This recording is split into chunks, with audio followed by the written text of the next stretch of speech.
Ah, y'all thought I was done. I thought I was done too, honestly. But nope, we're back. Let's do some more. Let's work. Spirit said, get it all out. So let's get it all out. Come on.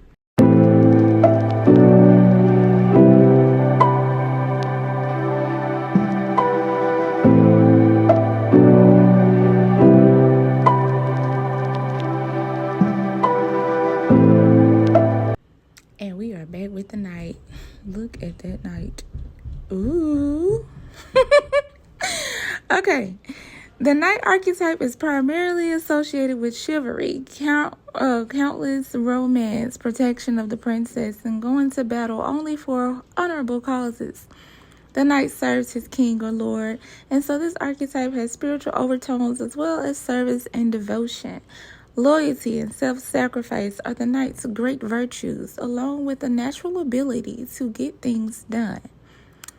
The Black Knight, donning dark armor and riding a black horse, represents the shadow characteristics of this archetype, especially the absence of honor and chivalry. Somewhat like the warrior, the Shadow Knight manifests as loyalty to a questionable ruler or principle. In its negative aspect, the knight can also, like the rescuer, fall into a pattern of saving others but ignoring his own needs. A true knight, like the mystic, walks the fine line between self-sacrifice and self-neglect. Next, coming to the stage next, we have the Liberator. We tend to think of liberators as great military and political leaders who free an entire country or people from servitude, such as Abraham Lincoln, Nelson Mandela, and depending on your politics, we have others. Anyway, in everyday life, however, any number of people can play a similar role on a smaller scale, helping to liberate us from the tyranny of self-inflicted negative thought patterns and beliefs, spiritual sluggishness, poor nutrition, destructive relationships, or addictive behavior. This archetype can be an invaluable ally in helping us to free us from old entrenched beliefs and attitudes that have been going on too long. Much like occupying colonial armies, Jesus, Muhammad, and the Buddha were liberators in this sense, offering options and places.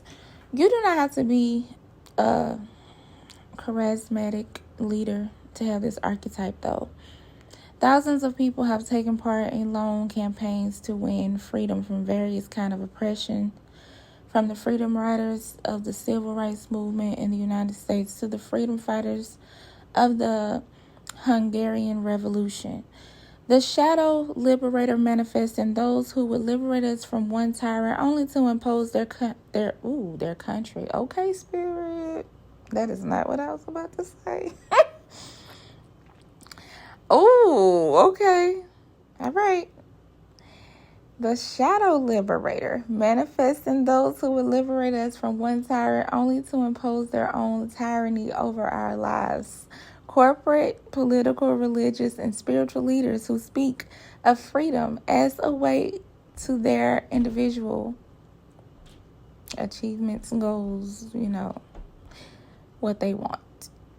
In evaluating whether this archetype belongs in your circle of 12, ask whether you have shown a lifelong pattern of helping to free others from injustices, from adverse economic or social conditions, or simply from their misconceptions.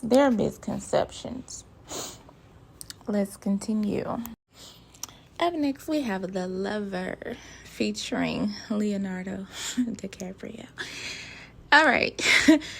This archetype appears not only in those who are romantically inclined, but also in anyone who exhibits great passion and devotion. One can be a lover of art, music, gardening, Persian carpets, nature, or needlepoint.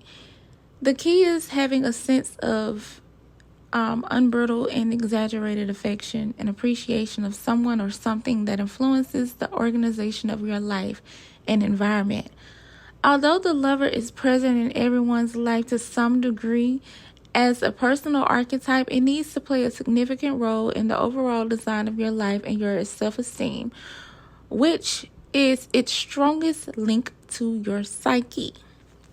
The lover is connected to issues of self-esteem because this archetype is so strongly represented by one's physical appearance.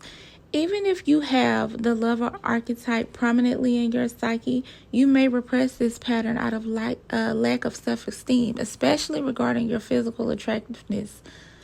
The shadow lover manifests as an exaggerated, obsessive passion that has a destructive effect on one's physical or mental health and self-esteem.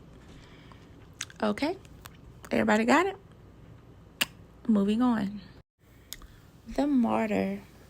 The martyr archetype is well known in two arenas: as a classic political or religious figure and in the self-help world of contemporary psychology. Within the self-help field, the shadow is viewed as a person who has learned to utilize a combination of service and suffering for others as the primary means of controlling and manipulating her environment. Ironically, in the social and political world, it is often highly respected for having the courage to represent a cause, even if it is required, or if it requires dying for that cause for the sake of others. Suffering so that others might be redeemed, whether the redemption takes a spiritual or political form, is among the most sacred of human acts. While people recognize this archetype in others, particularly when they are directly influenced by the individual sporting this pattern, they often cannot see it in themselves. And we have the Mediator. How many of y'all feel like you are a mediator? I'm just curious. Let's see if you still feel the same. Smoothing relations between potentially antagonistic groups or individuals requires patience and skill, and ability to read people in situations with great equity. If a good advocate must empathize with those he is helping, a good mediator must be able to see and respect both sides of an argument or cause, thereby bringing warring parties together. One member of a family often assumes this role, so you do not have to be a career diplomat to qualify for this archetype, but you must have a lifelong commitment to resolving disputes and bringing people together. The shadow mediator manifests as an ulterior motive or hidden agenda, working two sides for an issue for personal gain. So, how many people feel like they are a mediator?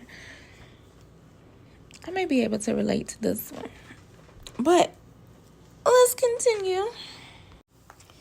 Okay, last but not least, we have the mentor, the master, the counselor, the tutor. A mentor is a teacher in whom you can place your implicit trust.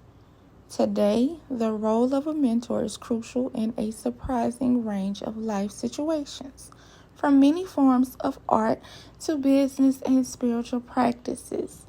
Mentors do more than just teach. Okay? They pass on wisdom and they refine their students' character.